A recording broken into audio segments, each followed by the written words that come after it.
Olá, amados, mais uma vez eu, pastor Carlos R. Rodrigues, estou aqui para trazer uma palavra de vida, uma palavra de ensinamento bíblico para a edificação da sua vida. Então fique firme aí, fique firme até o final, porque cada lição está melhor do que a outra, e esta lição também está uma bênção. Semana passada falamos sobre a lição de número 5, que nos falou sobre a dessacralização da vida no ventre materno. E agora a lição de número 6, estou aqui ministrando esta pré-aula, que nos fala sobre a desconstrução da masculinidade bíblica. Então, vamos lá. Texto áureo já nos diz aqui, e tomou o Senhor Deus o homem e o pôs no jardim do Éden para o lavrar e o guardar. Gênesis capítulo 2, versículo 15. Verdade prática. O homem foi criado com qualidades que expressam a virilidade, responsabilidade e liderança. Então, nós temos aí a leitura bíblica em classe, que está no livro de Ruth, no capítulo 4, do versículo 7 ao 12, que nos diz assim: havia, pois, já de muito tempo, este costume em Israel, quanto à remissão e contrato, para confirmar todo o negócio, que o homem descalçava o sapato e o dava ao seu próximo, e isto era por testemunho em Israel. Disse, pois, o remidor a Boaz: toma para ti, e descalçou o sapato. Então Boaz disse aos anciãos e a todo o povo: sois hoje testemunhas de que tomei tudo quanto foi de Elimeleque, de Quilion e de Malom, da mão de Noemi, e de que também tomo por mulher Ruth, a moabita, que foi mulher de Malom, para suscitar o nome do falecido sobre a sua herdade, para que o nome do falecido não seja desarraigado dentre seus irmãos e da porta do seu lugar. Disto sois hoje testemunha. E todo o povo que estava na porta e os anciãos disseram: somos testemunhas. O Senhor faça esta mulher que entra na tua casa como a Raquel e como a Leia, que ambas edificaram a casa de Israel. E há-te já valorosamente em Efrata, e faze-te nome afamado em Belém. E seja a tua casa como a casa de Pérez, que Tamar teve de Judá, da semente que o Senhor te der desta moça. Então, vamos lá. A introdução. Nós já temos aqui algo muito importante. A palavra-chave. A palavra-chave é masculinidade.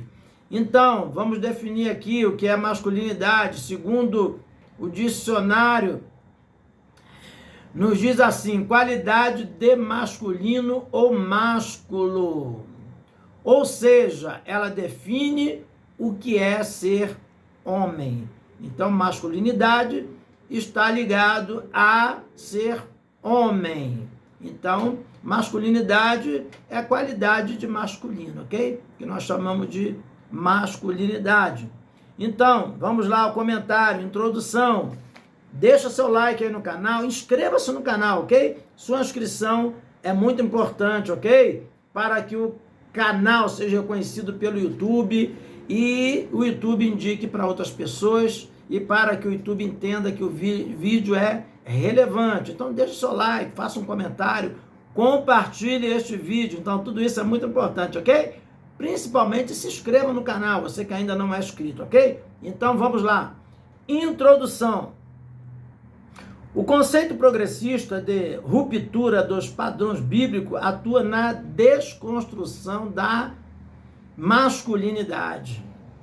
Assim, os marcos judaico-cristãos do papel do homem são questionados. Nesse contexto, a masculinidade é relativizada e o modelo bíblico de homem desconstruído. Nessa lição, apresentaremos o mandato divino para o homem, as ofensivas da desmasculinização e o exemplo de masculinidade bíblica que Deus requer do homem cristão. Então, a introdução aí já está nos mostrando claramente que nós vivemos numa época em que estão tentando desconstruir a masculinidade, o conceito de ser homem, o conceito que a Bíblia nos mostra, nos relata, visto que a Bíblia é a palavra de Deus e é a nossa única regra de fé e prática para nós cristãos. Mas vamos prosseguir aí para nós entendermos melhor. Tópico de número 1, a masculinidade bíblica. Subtópico número 1, a criação divina do ser humano. Então aqui ele está abordando sobre a criação divina, que Deus criou todas as coisas, criou o céu, a terra, o mar e tudo quanto há. Em Gênesis, no capítulo 1, versículo 1, está escrito: no princípio, Deus criou todas as coisas. Então, é o princípio da criação de Deus. Tá? Gênesis capítulo 1, versículo 1. Então, já começa dizendo: no princípio criou Deus os céus e a terra. Ok? Então, ele continua aqui definindo, não é? Sobre quando ele criou o homem. Em Gênesis, está aí em Gênesis capítulo 1, versículo 27, quando ele diz o seguinte, que ele os criou, macho e fêmea os criou. Então, Gênesis capítulo 1, versículo 27. Então, a Bíblia já é bem clara que Deus criou o sexo binário, isso quer dizer um em oposição ao outro. Criou macho e fêmea. Então, não podemos desconstruir essa circunstância que foi o próprio Deus quem fez, quem criou. Então, nós temos aqui também alguma coisa sobre o desempenho do homem e da mulher. 1 Coríntios capítulo 11, versículo 11, está escrito assim, ó: todavia nem o varão é sem a mulher, ou o homem, né? Todavia o homem não é sem a mulher, nem a mulher sem o varão, ou sem o homem, no Senhor. E aqui nos diz, no versículo 12, 1 Coríntios 11, 12, assim como a mulher provém do homem, o homem também provém da mulher, mas tudo vem de Deus. Então a mulher tem a sua importância e o homem também tem a sua importância. Deus fez todas as coisas certas, Deus é reto, está escrito lá em Eclesiastes, mas o homem, ele inventou, e o homem tem inventado coisas, tem procurado distorcer. Então, Gênesis capítulo 1, versículo 21 e 24, também Deus criou os animais segundo as suas espécies, macho e fêmea os criou. Em Gênesis capítulo 1, versículo 26, está escrito, Deus disse, façamos o homem conforme a nossa imagem, conforme a nossa semelhança. Então, Deus fez o homem conforme a sua semelhança. Ok? Então, o homem não é simplesmente um animal racional, como muitos dizem, como muitos pensam. O homem é a coroa da criação, segundo está na Bíblia Sagrada. Então, subtópico de número 2, característica da masculinidade, isso é, característica do ser homem. Então aqui vem falando sobre o papel do homem na história, sobre a sua constituição biológica, e vem nos dizendo que são essenciais para cultivar e guardar. Está aí em Gênesis capítulo 2, no versículo 15.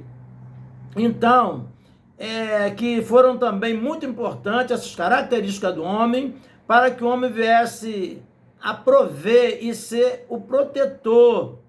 Então, tudo isso são próprios da natureza. Por isso, o homem, ele tem uma biologia, uma anatomia diferente da mulher. O homem, normalmente, ele tem mais força, ele tem músculos, enquanto a mulher é mais sensível.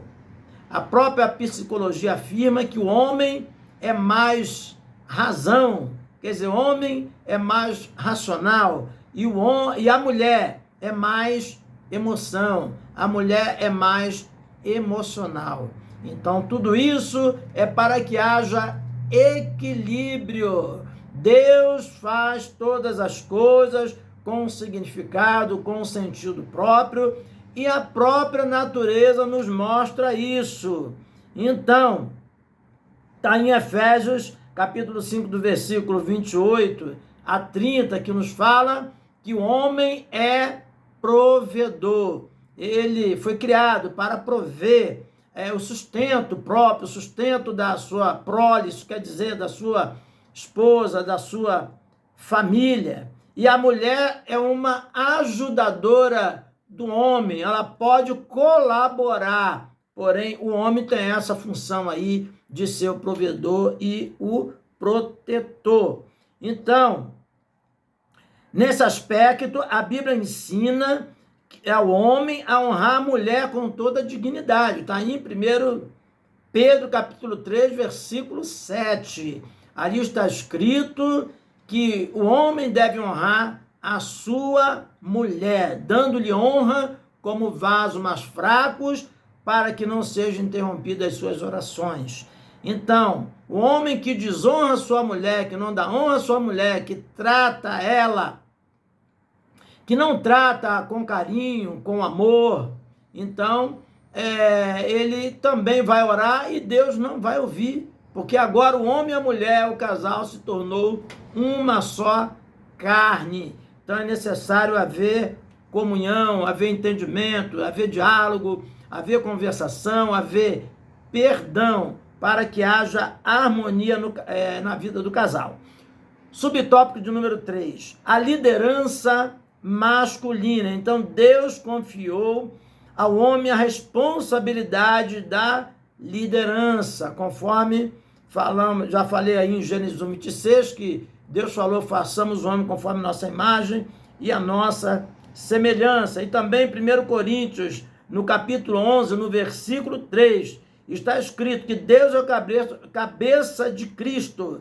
Cristo é o cabeça do homem e o homem é o cabeça da mulher. Porém, o movimento feminista de véu neomarxista considera esse modelo como um sistema machista opressor para com a mulher.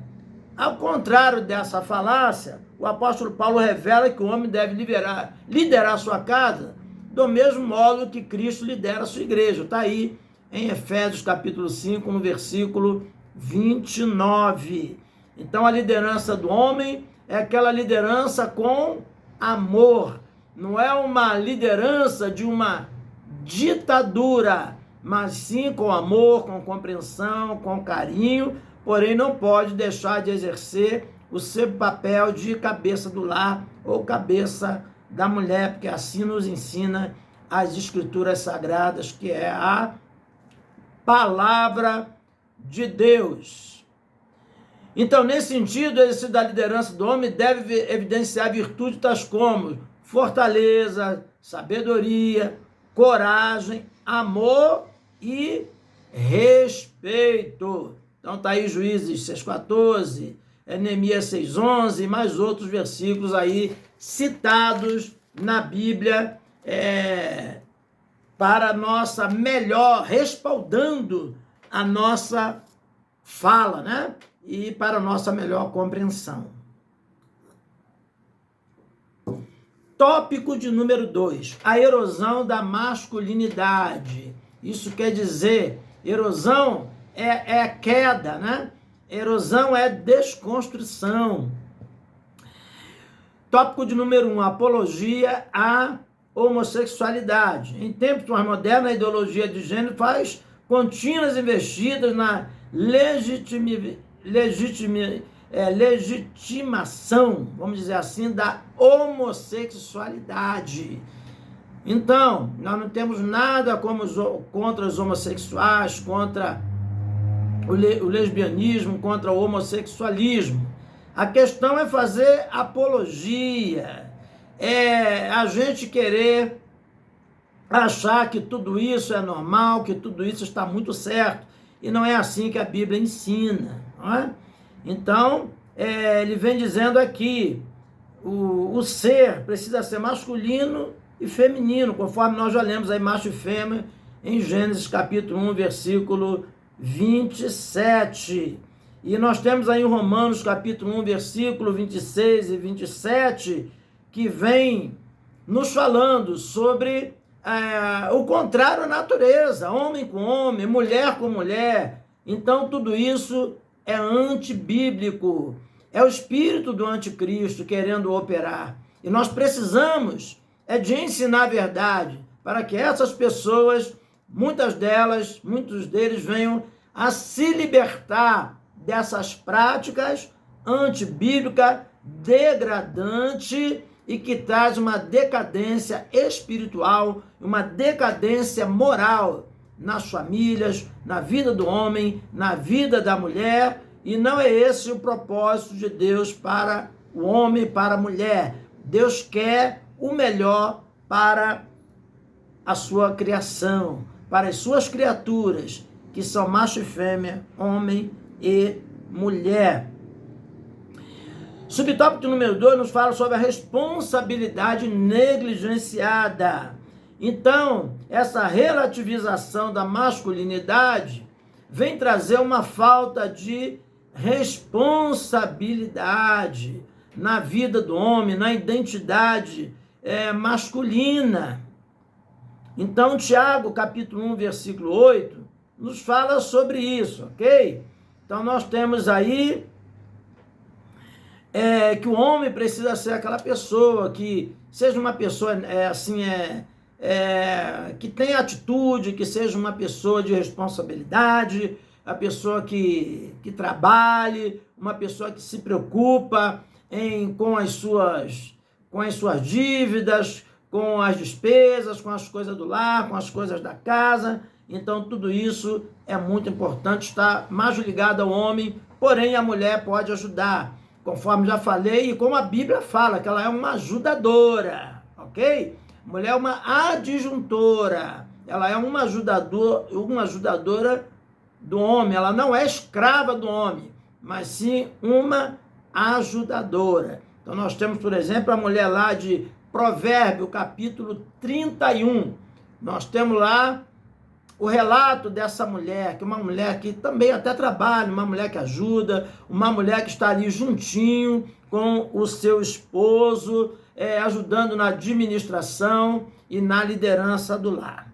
Então, vamos lá, subtópico número 3, crise de liderança. A crise de masculinidade tem gerado homens incapazes de exercer liderança, então isso é um perigo. Então a Bíblia nos mostra aí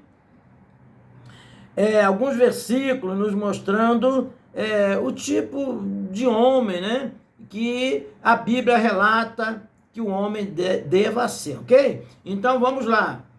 Tópico de número 3. Boaz, símbolo bíblico de masculinidade. Então, subtópico de número 1. Modelo de generosidade. Boaz é um grande símbolo de masculinidade bíblica.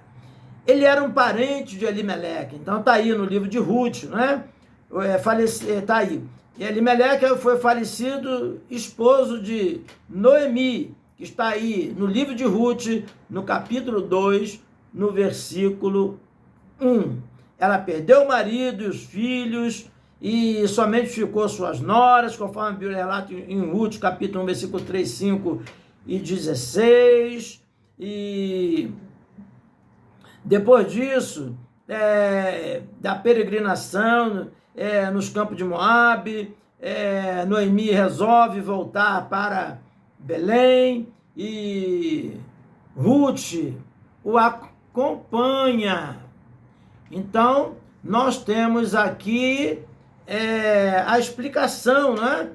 E que bate muito bem com o que nós estamos aqui falando. Tá?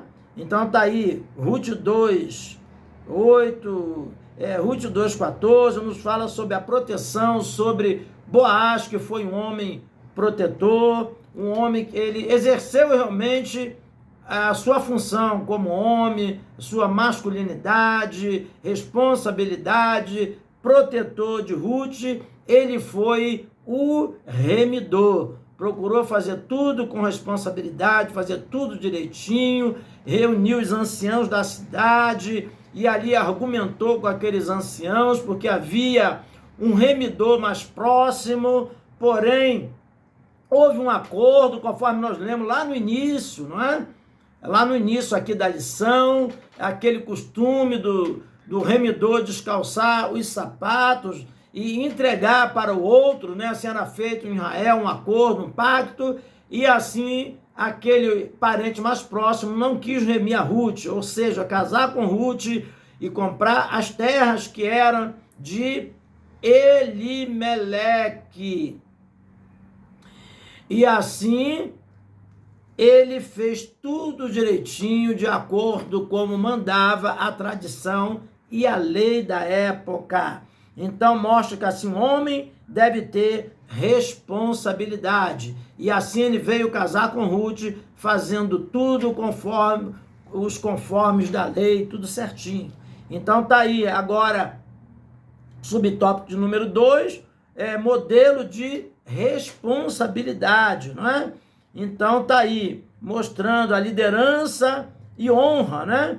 Que Boaz tenha levado o caso aos anciãos, conforme eu disse anteriormente, Ruth capítulo 4, versículo 1 e 2, o parente que tinha a primazia, né? Conforme eu já disse aqui, ele procurou esse parente, não é? E houve um acordo com esse parente que não quis remir, então Deus abençoou, porque ele fez as coisas de acordo com os conformes da lei. E Deus honra, Deus abençoa quando nós procuramos fazer as coisas de acordo com a lei de Deus e com a lei dos homens. E assim houve o casamento de Ruth com Boaz. Ele não se aproveitou da situação que ele poderia ter se aproveitado, ele não se aproveitou dela. Houve o casamento, tudo foi certinho, não é? E nós vemos depois uma grande honra que Deus dá a essa mulher chamada Ruth, né? Que assim se apegou à sua sogra, e Boaz sendo um símbolo de masculinidade enquanto marido, um pai e um líder exemplar. Então, vamos aí para o encerramento, a conclusão desta lição. Deus criou o ser humano com dois gêneros masculino e feminino. Está em Gênesis capítulo 1, versículo 27. Por isso, a diferenciação dos sexos é um princípio determinado pela criação divina. Está aí em Gênesis 2, 23. Nesse sentido, a masculinidade é um conjunto de atributos e funções inerentes ao homem. Já a desmasculinização decorre da inversão dos papéis do homem na sexualidade, na liderança e na prática de seus deveres. A masculinidade bíblica exige autocontrole, sacrifício e firmeza de caráter no encargo de suas tarefas. Nesse aspecto, a sociedade, a família e a igreja esperam por homens que honrem a sua masculinidade e exerçam o papel que Deus os vocacionou a desempenharem. Então, que Deus te abençoe ricamente, abundantemente, abençoe a sua família, você que é pai de família, você que é homem, principalmente, que você possa ter forças, graça, coragem, para que você possa ser o cabeça do seu lar, com firmeza, com responsabilidade, com amor, amando a sua esposa, amando a sua família, E se você é solteiro, que você possa ir aprendendo todas essas características, né, que a Bíblia nos mostra, não se conformando com esse mundo, mas sendo um jovem, um homem, uma pessoa exemplar, abençoado para a glória do nome de Jesus. Então, a próxima lição será a lição de número 7, a desconstrução da feminilidade bíblica. Então não perca, ok? Deixe o seu like, se inscreva-se no canal, porque isso é muito importante. E que Deus te abençoe ricamente, abundantemente, em nome de nosso Senhor e Salvador Jesus Cristo. Amém.